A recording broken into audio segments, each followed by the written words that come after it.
Sal Paolantonio, ESPN national correspondent, also hosting the NFL Matchup Show with Greg Cosell, Matt Bowen. It airs Saturday at 7 a.m. Eastern on ESPN2, and again on Sunday mornings at 6 a.m. Eastern, and you can find it on the ESPN app. Sal Powell joins us from the NFL Film Studio. Sal, good morning. What's the coolest thing at the NFL Film Studio? Steve Sable, Dan, the late Steve Sable, who was a mentor of mine, president of NFL Films, the guy who really put NFL Films on the map. His office here is still intact, how he left it. You know, he passed away of brain damage many years ago, but they keep it as sort of a museum. And a memoriam to this guy. And it outside of his office is one of the coolest rooms in football. It's all the electric football games going back to like the 1920s and 1930s, arrayed along a wall. And you can just go into the room. And sometimes I just go into that room and I sit in that chair and I imagine that the football games come to life, like in a Jumanji movie, you know, and the players kind of chase me down the hallway. That's what it's one of the coolest places on earth. It really is. I was always wondering that I think sacks became an official stat in 1982, but you have this archival footage. Why hasn't the NFL gone back? And I know it's a lot of work, but I mean, sacks are so important, or interceptions, or, you know, I don't know any other stat that you'd want to have them go back to, you know, document, but I would think sacks would be one that I'd love to know how many sacks Deacon Jones really had in his career.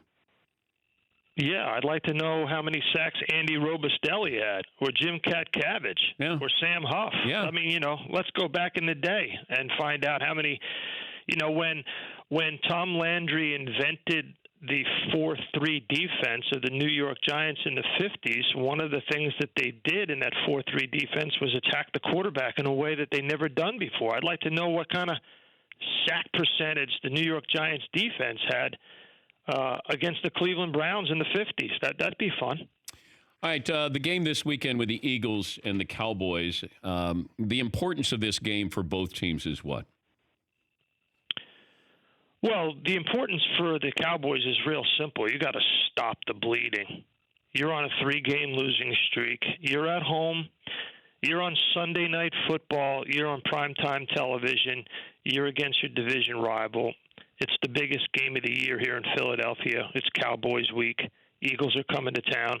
You got to stop the bleeding. And if you're Jason Garrett and you're not sure of the health of your number one weapon in offense, Amari Cooper, you got to go back to basics. You got to go back to Ezekiel Elliott. You got to feed him the football. You got to make him earn the money. You got to keep your offense on the field and on schedule.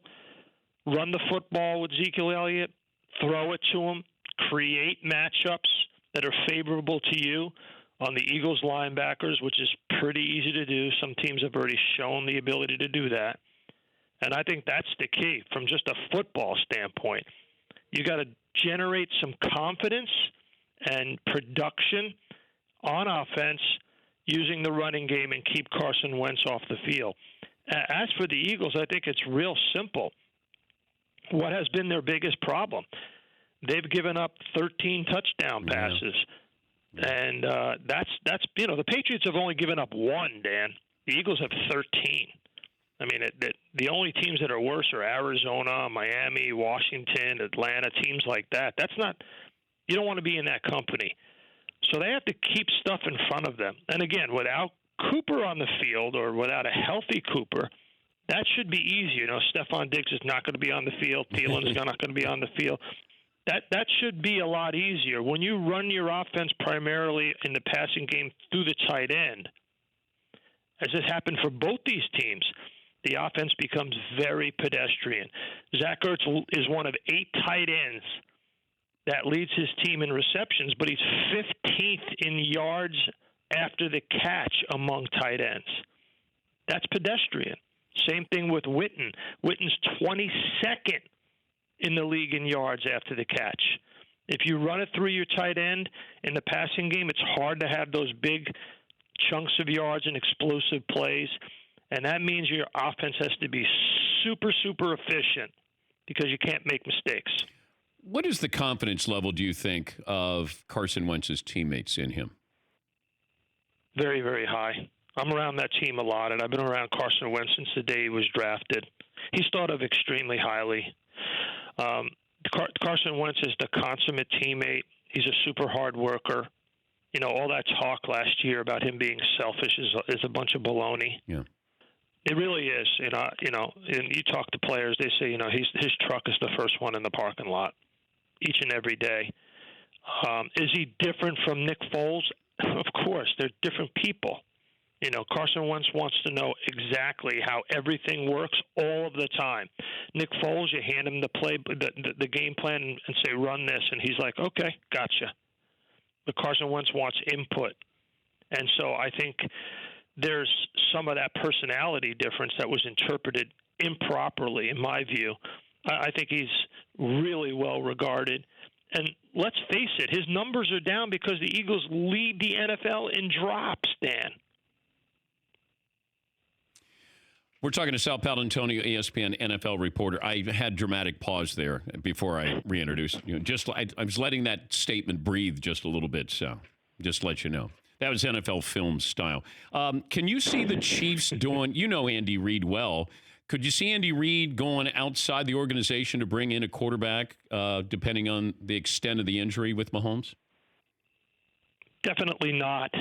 Andy Reid is a guy who prepares contingency plans for players that go down within his group, and I'm not sure even who would be out there.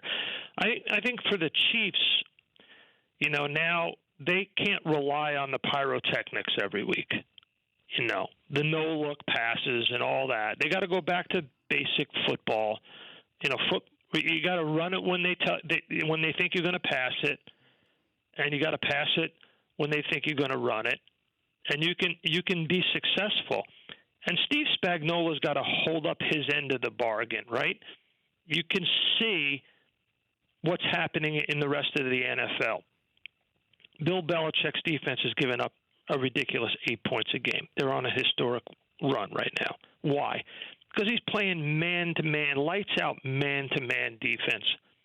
I'm not a tape head. I'm not a guy in the film room 70 hours a week. But when you look at them, they're lining up and saying, all right, go ahead and try to beat us. And everybody's imitating that. Matt Patricia, former Belichick acolyte, imitating that in Detroit. Romeo Crennel's doing it in Houston. You see them doing it in Indianapolis.